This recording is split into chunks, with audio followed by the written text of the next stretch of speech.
प्रिय छात्रों, एनसीईआरटी गणित कक्षा 10वीं में आप सभी का स्वागत है। आज हम लोग प्रश्नावली 8.2 की प्रश्न क्रमांक 1 को हल करेंगे। तो आइए देखते हैं।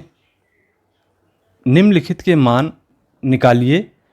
साइन 60 अंश, कॉस 30 अंश धन साइन 30 अंश, कॉस 60 अंश। तो यहाँ पे हमें मान रखना होगा। जैसा कि हम देख रहे हैं, सारणी के अनुसार साइन 60 अंश का मान, यहाँ पे यदि हम सारणी पर ध्यान दें तो साइन में 60 अंश का मान हम करनी 3/2 देख रहे हैं।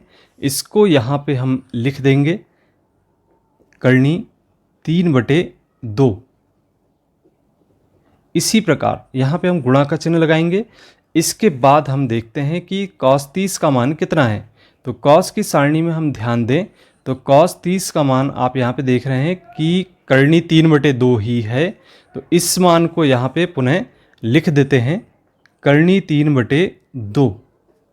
धन का चिन्ह लगाएंगे। साइन 30 का मान रखेंगे। साइन 30 का मान आपको देखने में आ रहा है कि साइन 30 का मान यहाँ पे कितना है। तो साइन 30 में हम देख रहे हैं 1/2 है। इसी प्रकार से हम कॉस 60 का मान भी रखेंगे तो 1/2 ही है। तो दोनों के स्थान पे हम 1/2 लिख देते हैं। यहाँ पे हम 1/2 दोनों के स्थान पे लिखेंगे और इस तरीके से हम इसको सरल करेंगे। अब हम ऊपर वाली संख्याओं का आपस में गुणा करते हैं। तो हम जानते ही हैं कि जब हम करनी 3 का करनी 3 में आपस में गुणा करते हैं तो आप देख रहे हैं यहाँ पे करनी 3 का करनी 3 में आपस में गुणा करने पर 3 × 3 प्राप्त होगा।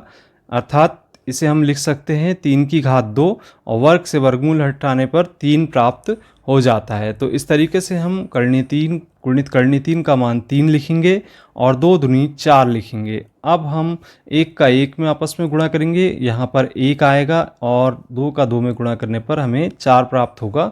अब हम लघुत्तम लेंगे। लघुत्तम लेकर सरल करेंगे। तो हल करने पर हम देखते हैं कि यहाँ पर 4 और 4 एक समान संख्याएं हैं। इनका हल करने पर लघुत्तम 4 ही आता है। और जब समान हर हों तब उस स्थिति में ऊपर की संख्याओं को वैसे ही लिख दिया जाता है। या आप ऐसा कर सकते हैं 4 का भाग 4 में देंगे, एक बार जाएगा, 1 का गुणा 3 में करेंगे 3 आएगा। 4 का भाग पुनः 4 में देंगे, एक बार जाएगा, 1 का गुणा 1 में करेंगे तो 1 आएगा। अब इसके बाद इसको हम सरल कर लें तो सरल करने पर हम देखते हैं कि 3 और 1 4 हो जाता है और ये 4/4 यहाँ पर सरल करने पर प्राप्त होता है। इन दोनों को आपस में हम कैंसिल कर देते हैं। कैंसिल करने पर इसका मान हमें 1 प्राप्त हो जाता है। तो इस तरीके से हम इस का हल प्राप्त कर लेते हैं।